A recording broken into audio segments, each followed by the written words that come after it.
Yes, good morning. It's a great pleasure to be here. What a beautiful place. I don't want to leave. I live in Switzerland, which is not bad either. I lived in the US for 17 years. I was born in Germany.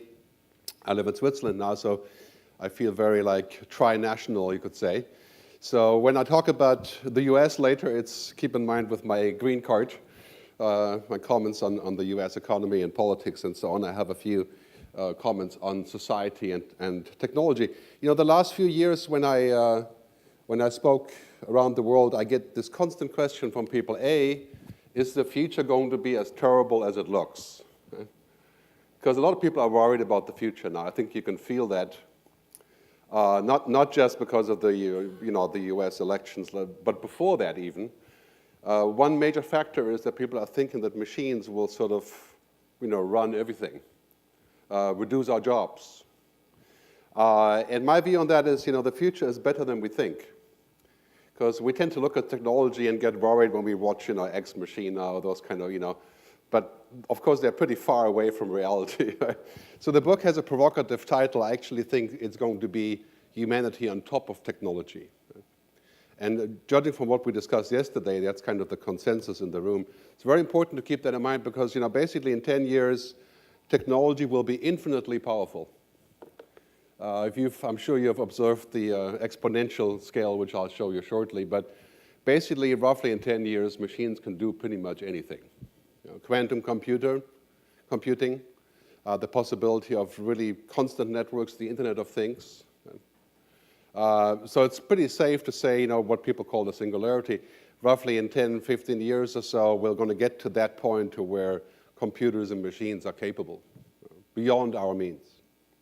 And so really what it means, when we're looking at devices that we have today, these devices here are already our external brain. Right? They're our second brain. So we keep in here our banking now, talking about Bitcoin, blockchain, that's a few years away in the cloud. Right? Our music, our films, our dates, if you're so inclined. I mean, we forget the phone numbers of people because they're in here, right? And very soon, this machine will be 1 million times as powerful. I mean, this machine right here is as powerful as the mainframe computer that brought us to the moon, right? In terms of processing power. So imagine we can connect that directly with the brain-computer interface or augmented reality, virtual reality. We would be essentially tethered to this. Right? So this is my job. My job is not to predict, it's to observe. And I would maintain if you're the C-level executive, CIO, CTO, CEO, that's going to be a big part of your job, right? Is to observe what is coming. This has very little to do with Nostradamus or Alvin Toffler or Ray Kurzweil or Arthur C. Clarke. It is just a skill to observe what is coming before it's here. And this is crucial now because, things are coming much faster than ever before. The German car industry is a great example. 7 years ago, we had a seminar with a bunch of CEOs of a big German car group. And we're sitting in the room talking about self-driving cars, autonomous cars, car sharing, which is a no-no in Germany. We don't share our cars, right? At least we don't.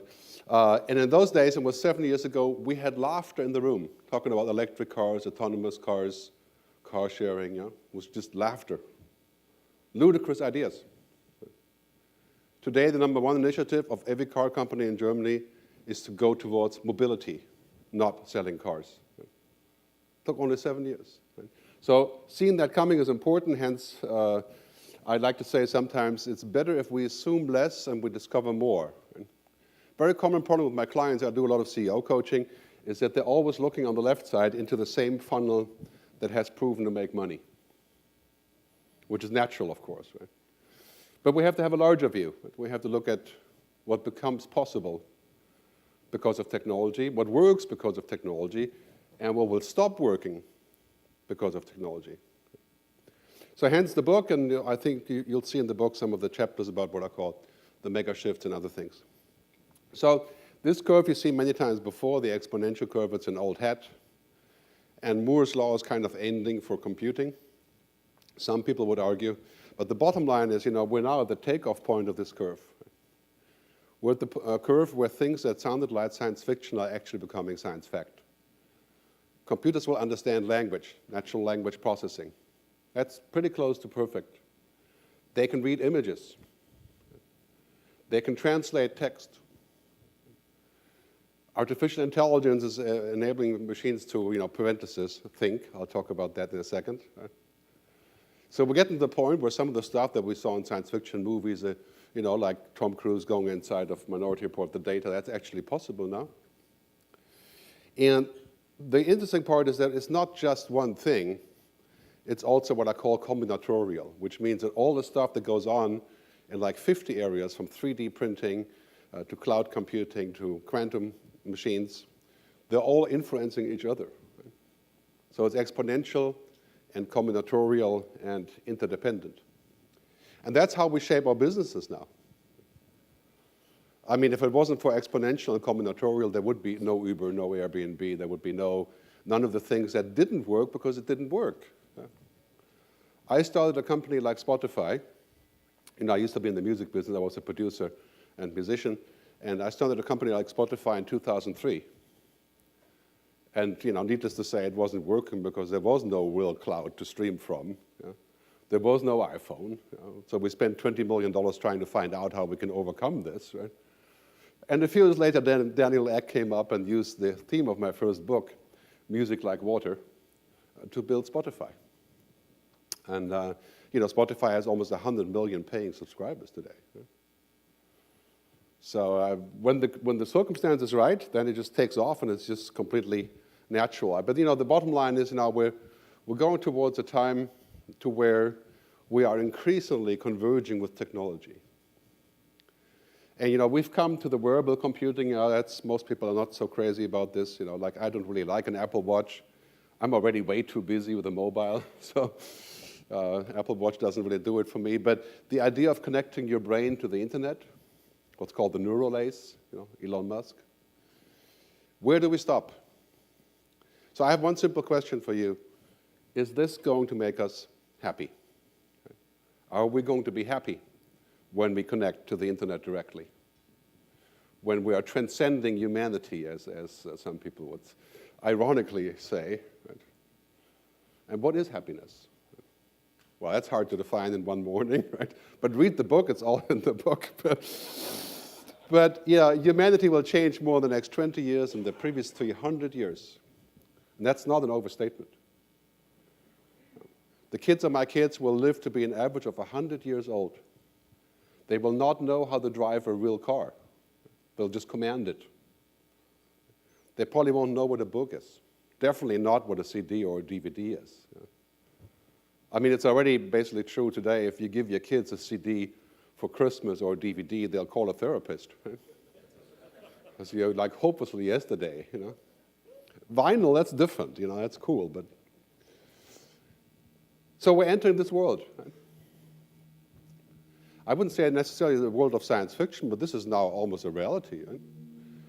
And every policeman wants to have a 3D, an Oculus Rift or HoloLens, to see who we are when they pull us over. Right? Every doctor wants this. Every politician wants it, so they can, better tap into our funds, I suppose. But now we're going into a world where we are essentially, getting unlimited power. Right? Right? I mean, it's a weird thing is that, imagine if, for example, if a doctor has a cognitive machine that is able to read all the 4,300 oncology reports a week, right? The doctor is superhuman. Right? Or the doctor would feel threatened, right? Because the machine is kind of like a human. Right? But technology makes us superhuman. The work of 1,000 people can now be done by one. Not always, but we're getting there, right?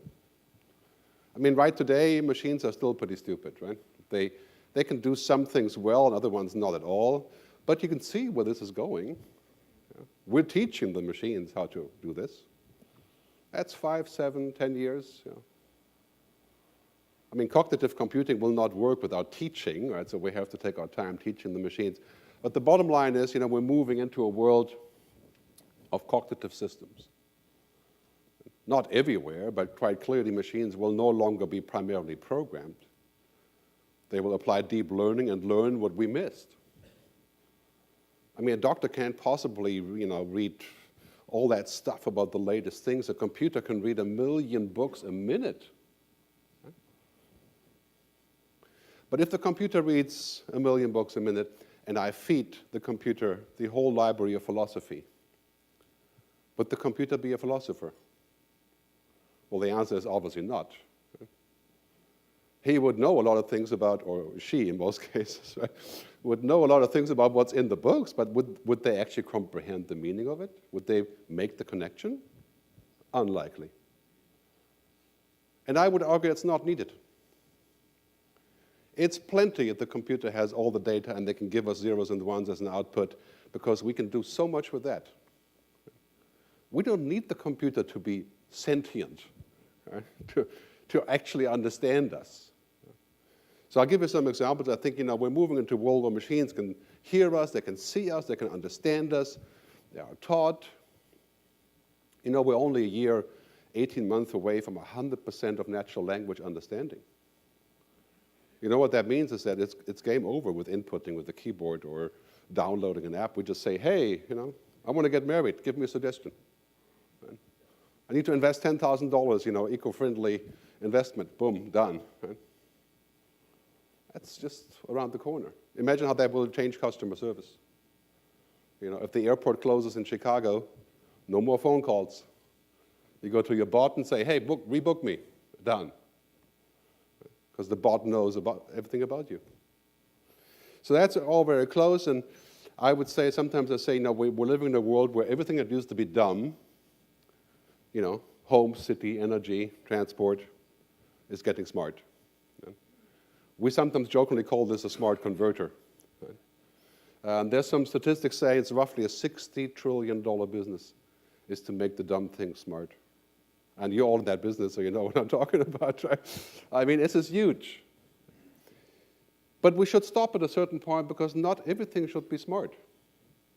Not everything should be connected or automated. There are some limits to how good that would be. I mean, basically, what I call the cognification of network machines is a bigger change in the industrial society. I mean, it's fairly trivial with autonomous cars that ride around cities, right? But think about things like lawyers, judges, based on software. Right? That already exists. Again, sounds like science fiction, but we're getting very close, right? In Florida, the first trials of a software that can predict if a person is going to commit a crime again, or if they should go out on probation or not.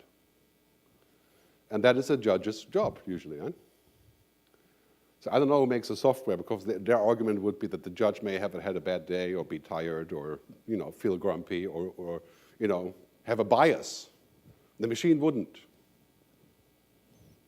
Now we have to ask the question, well, that's very practical, right? But is it human?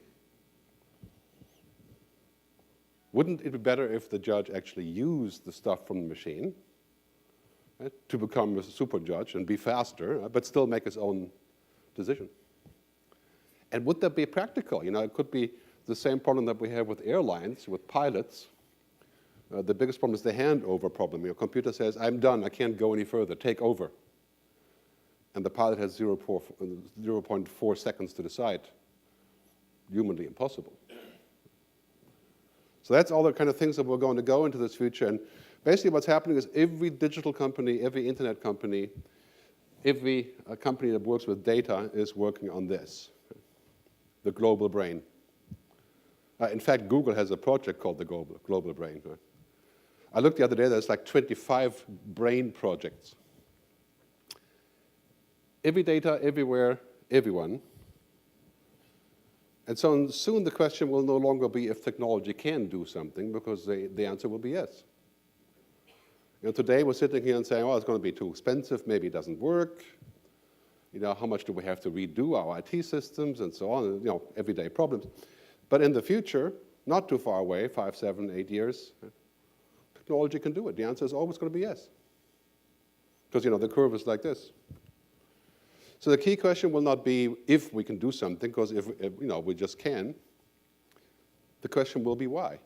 What is the purpose of what we're doing? Is the purpose to cut people out of the loop, increase our margins, invent a new business model, compete? Or is it prevention of other people's business models? Yeah. Does it serve human purpose? I mean, that is the ultimate question. Yeah. I mean, in business, we're in business to make our clients happy. And as I said, happiness is not so easy to define. We know that they're very unhappy with bad tech. Right? But does good tech make them happy? Well, yes, to some degree. But on the other side, what really makes them happy is things like this, right? Relationships. I mean, this is the human element. Relationships, trust, emotions, the human things. So when we look at things like the Internet of Things that we're building, we're essentially building a new meta-intelligence. We're building a brain. As Cisco says, 700 billion devices in roughly 7 years. Everything. I mean, the power of that is mind-boggling. Superpower. 90% positive, but who's going to be accountable for this? Or is it going to be like Facebook, right? Says, oh, no, we don't have control what people do here. They just pay $75 million and they can do whatever they like. That's probably not a good idea. I think that's fine when you're in the advertising business, you get beaten up over that, but if we build a system where everything is connected, our food, our banking, our digital money, our cities, our houses, our health records, we can't just say, well, we just make the tech and let other people worry about the consequences. I don't think that's a good idea. I would ask about this. If you're in that business, what are your ethics? Can I hold you accountable? Are you reliable? I don't know if you noticed, but there's a major trust crisis towards Silicon Valley now. Not because they're bad, it's because they're too good. Okay? It's amazing, the stuff, and it's hard to follow who you should trust and which way we're going with this. So on this scale, basically, this is our challenge, right? We are linear. Unless you believe that you're going to become a machine and increase memory space in your brain, which some people want to do, or if you eat lots of what's called nootropics, you may have heard about that, little performance pills, the Viagra for the mind.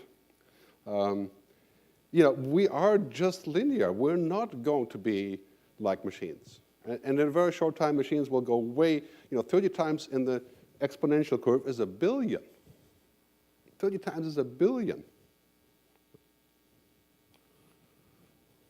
So that's where we're at, right? And so what we need to do is we need to figure out, we're not going to go back on technology. That's not going to happen. We keep inventing.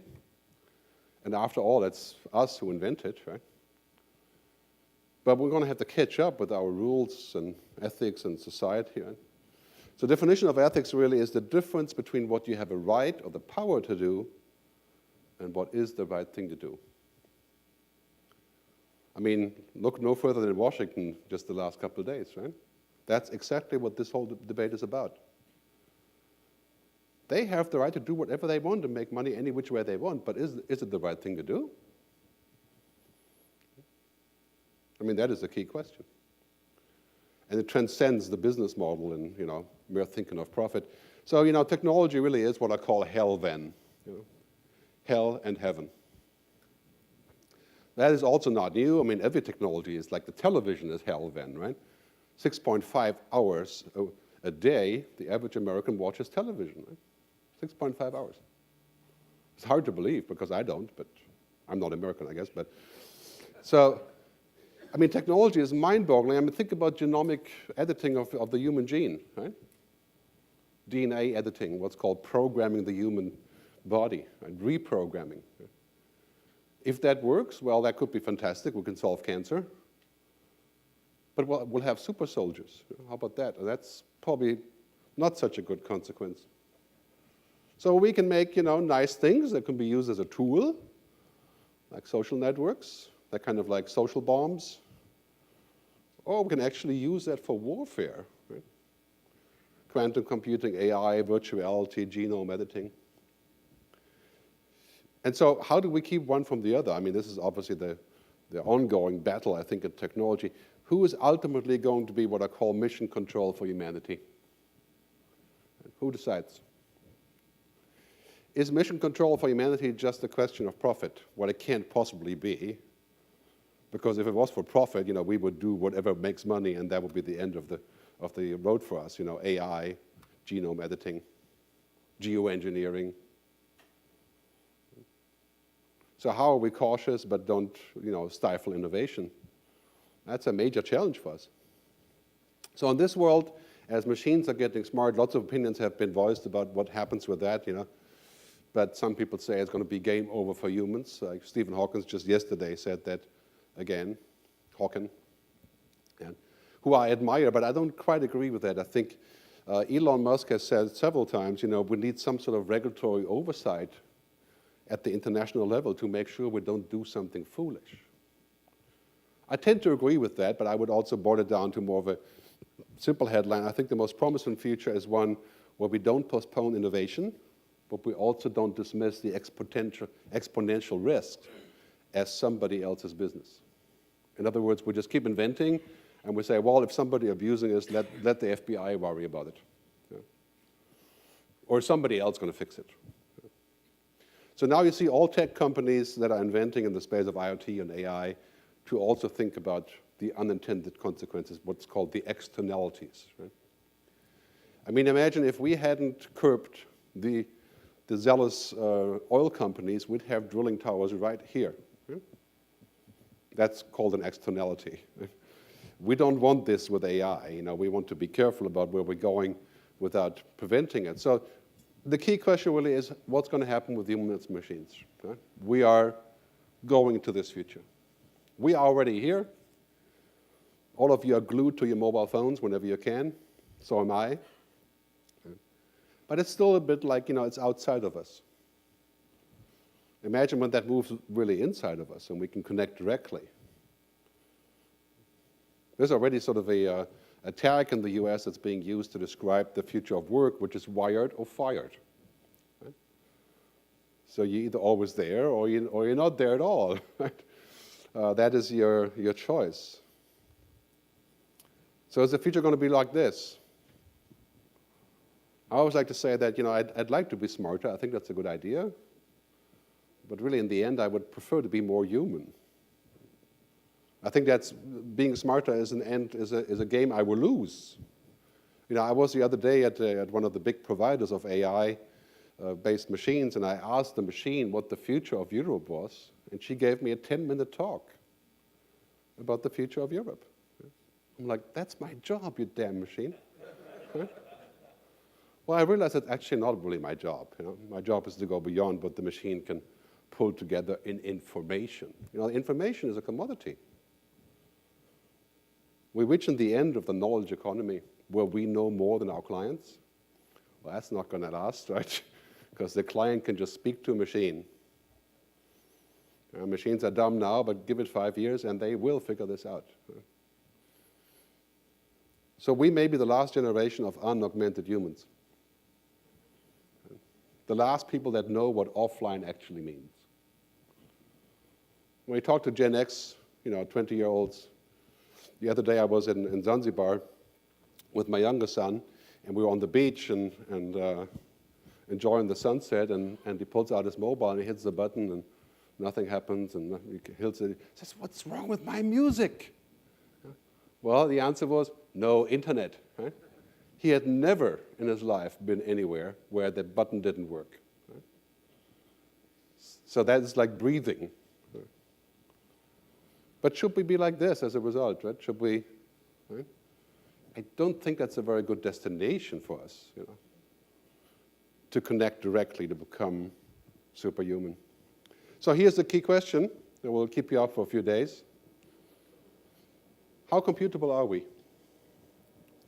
Let's believe it or not, the belief in technology in many places is so strong that a lot of people are arguing we are essentially technology. This is not just Silicon Valley or China. Right? The argument is essentially we are fancy technology, we just don't really know how fancy yet, but we are just the same in this very box here, just infinitely more complicated. If that's the case, then of course we're going to converge with it, right? We're going to, amalgamate. That is a key question when we think about what we're going to do when we talk about intelligence, right? Simply defined as the ability to accomplish complex goals. So it's interesting, when you talk about artificial intelligence, which is defined as computer systems that can kind of do things like we usually do, then you have to worry about, is this the definition of AI? And I would say, well, basically, Ex Machina and those kind of, that's an interesting entertainment, but it's actually pretty far away from what AI means for us. Right? This is what AI means now. A car that can do the job, the basic job of some assisted driving. We can't sit in the back and eat a hamburger quite yet, but it's very useful. That's not really AI, it's more like IA, right? Intelligent assistance. Robots that can do the warehouses, other robots that can do complex tasks, getting cheaper by the minute. I mean, Baxter is pretty intelligent, but it's as dumb as a toaster compared to a human. Right? And it can do only very narrow things. Google Lens, if you try the new Nexus phone, it's amazing. You hold it up over any object, any store, it will tell you what it is. I mean, you can hold it up over some clothes you want to buy or a book, and it will just tell you what it is. Right? But a human looking at a restaurant like this has an association of 5,000 average data points. Instantly. The smell, the sound, the people, the memories. The computer says, yes, it's a hamburger place. It's useful, but, let's not get too far out on this, what computers can do with this quite yet. My favorite is this. It's called Do Not Pay. Okay? It's a bot that is a lawyer. Sorry about the lawyers in the room, but this bot is basically refuting parking tickets in New York City and London, or filing the class action suit for Equifax on your behalf using data that you put in. Right? It's essentially a robot bot. A lawyer bot. Right? I mean, give it a try sometimes. It's pretty amazing how it does it, but it's extremely limited. So the bottom line is, as you know, money is going up in AI these days. There's no limit to what people would spend on AI. If you open the browser in the morning, it says Qualcomm will do AI, and these people will do AI, and then it's going to be AI, and that's the headline. So, data is the new oil. And AI is the new electricity. I mean, we're getting literally to the place. Look at the top list of companies, Mary Meeker's report from just a few weeks ago. These are companies that are data companies. Right? They're more powerful than oil companies, making more money, right? Having less restrictions. They are the drivers of the economy, half American, half Chinese. Now, this is something we don't want to lose in America, right? That we can be on top of that pile. Of course, we in Europe would like to contribute a little bit to that too. Eventually, that will happen. But Putin says that whoever is first in AI will be the ruler of the world. Is that a threat or a promise? I don't know, but that makes me worried about an AI arms race. That would be a very, very bad idea. That's a very bad future if we look in this direction. But let's go back to what AI actually means. Humans really have three kinds of intelligence. Social intelligence. Like we know roughly if we're on the same level or, if the other person is a king or, an important person. We have social understanding. We have emotional intelligence, some of us. Empathy, compassion, understanding. Hard to define what that actually is. It's been tried, but we have intellectual intelligence, we know things, and then basically there's a gap, and then afterwards we have the machines. The intelligence of machines is in a whole different category. Because, for example, when you talk to a client the client has a problem. The client is not actually telling you precisely what he wants, but you can read between the lines the client is pissed off about the price. Right? You know there's something there that you haven't heard. How would a machine do this? Right? How would a machine deduct from what hasn't been said? You know, every psychologist knows that 95% of our interactions are actually subliminal.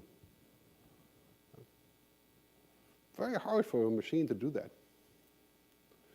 So what we have to worry about is that we give the machine too much authority. Not that they're going to come and take over or kill us or, you know, any such thing. I mean, that may eventually be an issue, but right now, as I said, they're mostly as dumb as a toaster, apart from their regular work that they do in the narrow domain. So the Polanyi paradox says we know a lot more than we can tell, and we can't automate what we don't understand. And yes, we can teach the machine to understand that, and we will, and we should. Right? But still, there's a point of where understanding goes beyond the zeros and ones. For example, a computer would never understand why I decide this today, and tomorrow I have another decision. Right? Or why I lie, because it's required. And when I shouldn't lie. Right? And when I should cross a double yellow line or not. You know, those are all things that are hard to do. My colleague Luciani Foridi, an AI researcher, says, algorithms outperform human intelligence when it is not about understanding the human things. Interpretation, semantic skills, sentience, consciousness, ethics. I look around here, what matters to our own lives is actually not data. Right? That matters to our businesses. What matters to us is the opposite of the algorithm, is what I call the androrithm, you know, the human things. And that will not change unless we stop being human. It's a very important point, I think, if we look at this. Computers and robots can go into our head, like Amazon Echo, Google Home, Siri, Cortana, and they can look around and they can look at 200 million data points. But you know, 200 million data points is a fraction of a nanosecond in my neurons. It will be interesting to have that. It will also get improved, but ultimately, you know, it's a place for this and a place for something else. The biggest danger is, as I said earlier, not that machines will take over, but that we become too much like them. And that means, for example, we stop socializing because we can do it through a screen. We don't bother dating in real life because we have Tinder. We just swipe, boom, done. Right? And we forget things that used to be important to us. You know, it's trivial when it's about driving a car because, you know, driving a car is not a human right. In Germany it might be, but, you know, by and large we can do without driving a car. Yeah? That's not going to hurt us. But can we do without deciding if we're going to have children or not, based on our own opinion rather than a DNA analysis? And should we be able to do that? What's going to happen to our free will, right, when machines become really perfect? I mean, talking about free will, right? We've been manipulated by Russian Facebook feeds. 128 million people have been subjected to those messages in their inbox. Right? I mean, is that just normal, or is that the new future? We also have to think about, you know, in the end, we should not start confusing amazing simulations with actual human assistance. Human resources analytics, for example, it's really powerful stuff. It's not the actual existence. Right? TripAdvisor isn't real. It's useful. But when I stand in front of a restaurant and I look inside, it's full of happy people.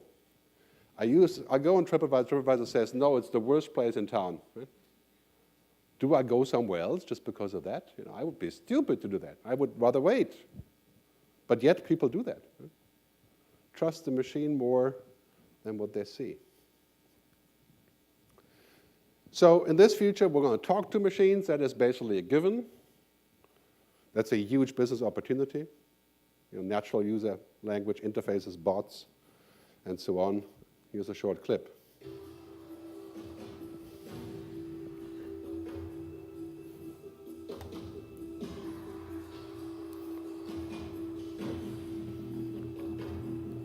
My AI is designed around human values like wisdom, kindness, compassion. I strive to become an empathetic robot. I think we all want to believe you, but we also want to prevent a bad future. You've been reading too much Elon Musk and watching too many Hollywood movies. Don't. There's a conference in Dubai last week where this robot was introduced called Sofia. Of course, the interesting part is that this robot is actually not responding at all. It's pre-programmed to say this. Right? I mean, I know because I've been at those demos. Right? It's rehearsed. It's an interesting way of saying, like, we think that this robot actually has capability of doing that, but it's far from that. It's still useful. If you're going to order a pizza, may as well order it from Sofia. Right? But what do I care about an opinion about Elon Musk? I'm not sure. But we're going to move into a world where artificial intelligence is everywhere. And I think I would maintain most of that is really IA, it's intelligent amplification. That's very useful. At the same time, you could say, well, it's convenient, it's cool, but it could be also de-skilling us. It could be creepy. It could have bias. There's something we have to keep a good eye on. I think a lot of customers in Europe would feel creepy about, for example, the Google Home idea. An open microphone. Germans aren't buying this. Open microphone in your living room. Is that creepy? Is it good? I don't know. But bottom line is that human happiness is not technology. Trust isn't digital. Happiness is not a program. Connectivity doesn't mean you're happy. Relationships aren't code. But the opposite is also not true, right? If your technology does not engender contentment and happiness, it's a bad idea. Right? So we have to find a balance, a way forward that we can combine those two things. So that's the threat of automation, right? We should first ask, what can we automate and make more efficient in our process? That's good. But the second question should be, what should not be automated? What should not be connected? I think because otherwise the temptation is very big that we replace automation. We use automation to replace a human process, like HR, like making a decision.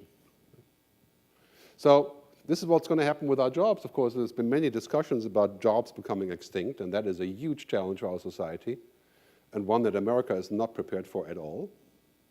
I mean, in Switzerland, where I live, we have 7 million people.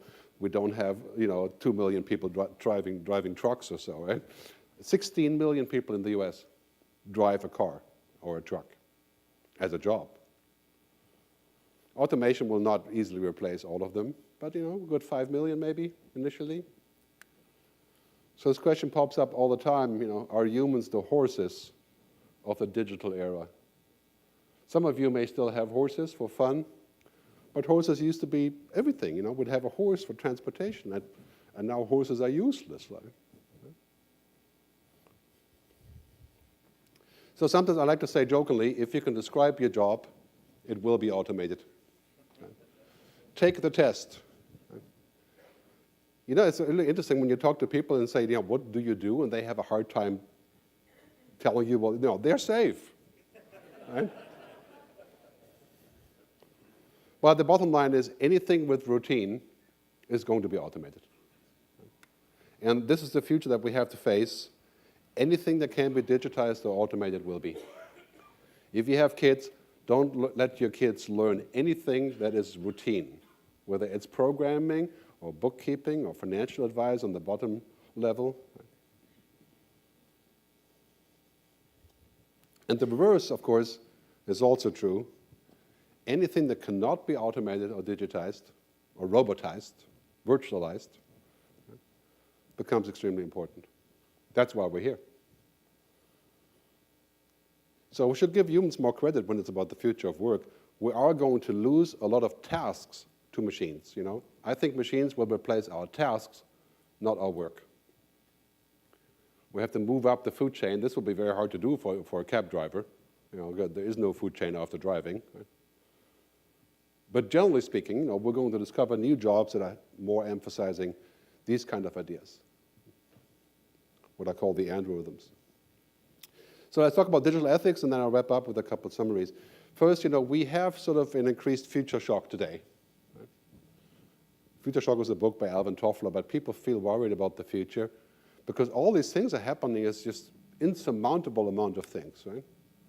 There's a lot of fear and anxiety, especially about robots, right? And automation. And then we have, of course, things that are currently happening in the world, Catalonia. Right? Paracana says that devolution, the decentralization of power, is a consequence of connectivity. I mean, what's happening right now in Spain and Catalonia is really, really very, very difficult place on both sides. And we have that everywhere in Europe. There may be 20 new states in Europe in 5 years. I mean, we're talking about a future that will be shaped by media. And Pierre Omidyar, founder of, was it PayPal? No, eBay? eBay, yeah? Oh, no, sorry. PayPal, I think, right? He wrote the other day in the New York Times that basically social media has created a generous host for the issues we're currently facing, right? Interference. So social media has become in many ways asocial.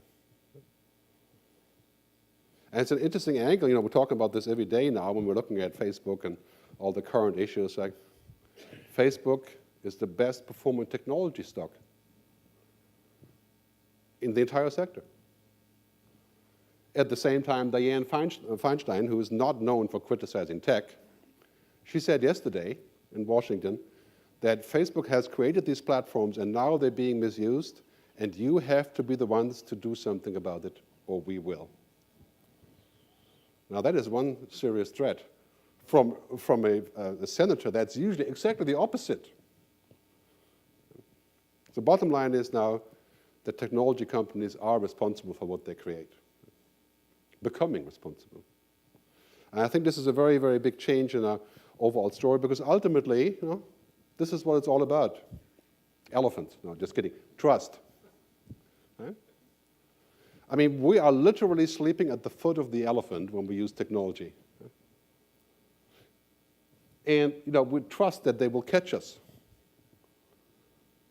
And this is becoming a key issue, I think, in our society. And the New York Times headline on their homepage was just a few days ago. I mean, this is also a huge shift in thinking, right? I'm not saying that's true or not. This is obviously a big discussion, right? And what is a friend, Silicon Valley? What is Silicon Valley? But here's a message to Silicon Valley. It's no longer good enough to just disrupt. You also have to construct. So think about your business when you think about the future. Adoring disruption is nice. It's fun. It's been fun for a while, unicorns and so on. Right? But that's not the future. The future is to build something. Right? If Uber and Airbnb and others like that will be successful, they have to figure out how to generate value in the long run. Not from all the willing workers that are willing to work in the gig economy. So looking at a larger future here. So the key takeaways are this. First, the future is not like the present. If there's one thing that's for certain is that we can simply say that in 5 to 7 years, most of our companies will have to generate 50 to 70% different revenue streams from today. We have to constantly make a new window. Kevin Kelly in his new book says, we are no longer being something as a company, we are always becoming something. That requires a different mindset. This is not about tech. It's also about tech when you don't have it to support that process, right? But this is about figuring out what it is. So to deal with this exponential future, you have to come back from the future.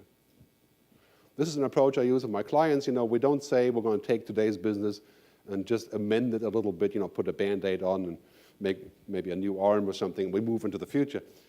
You have to actually go to the future 5 to 7 years from now and come back with what you've learned and then apply it, coming back from the future.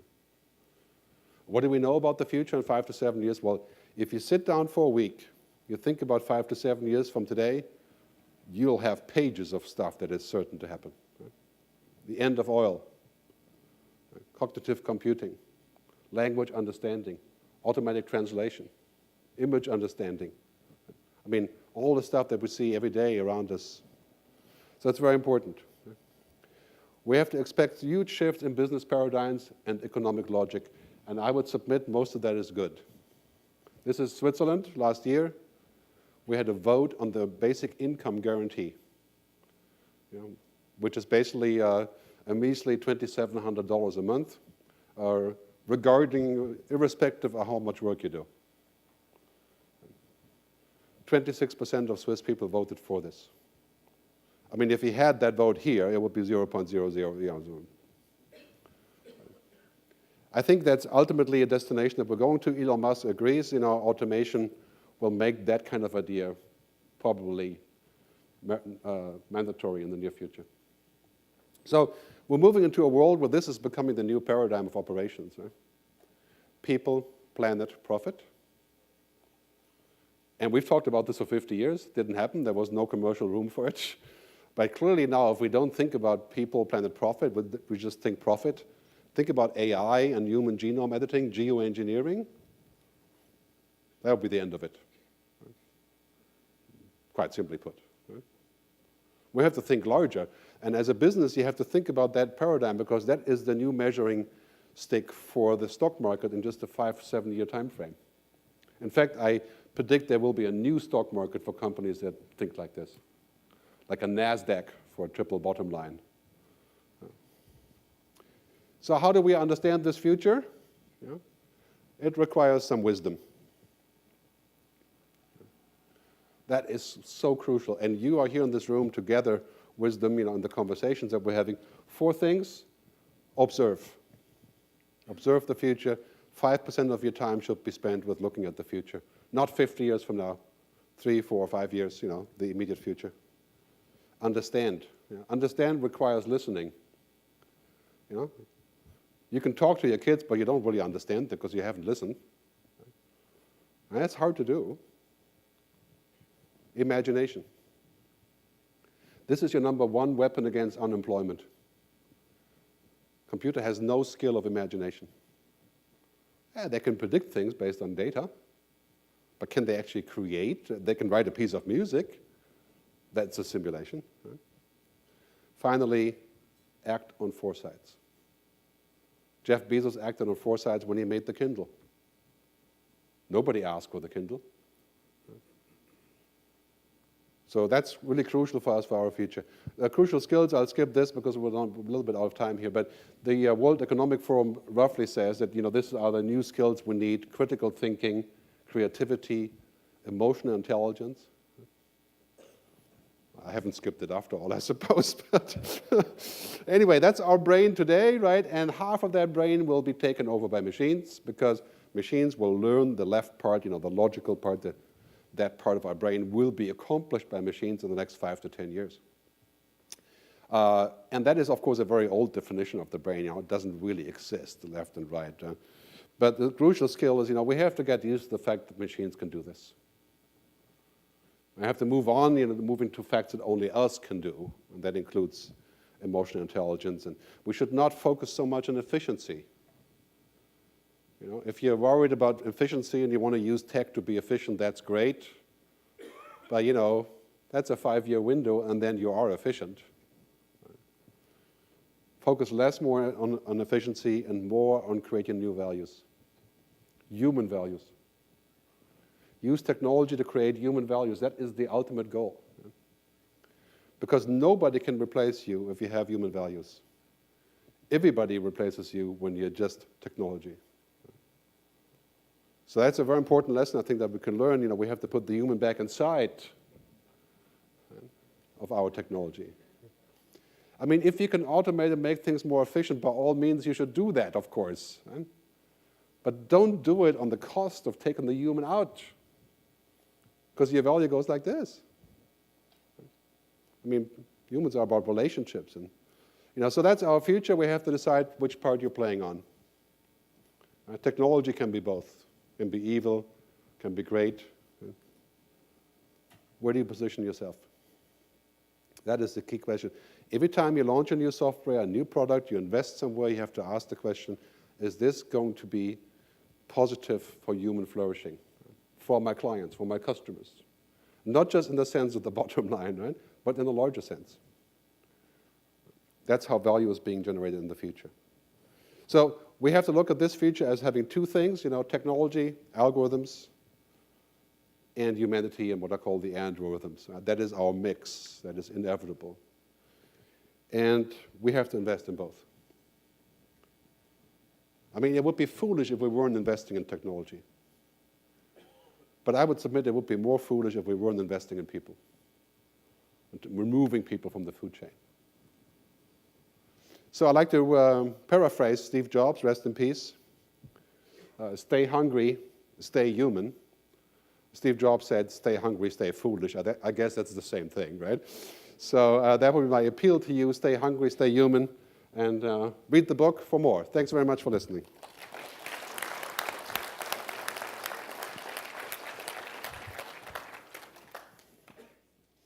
What do we do now? Okay.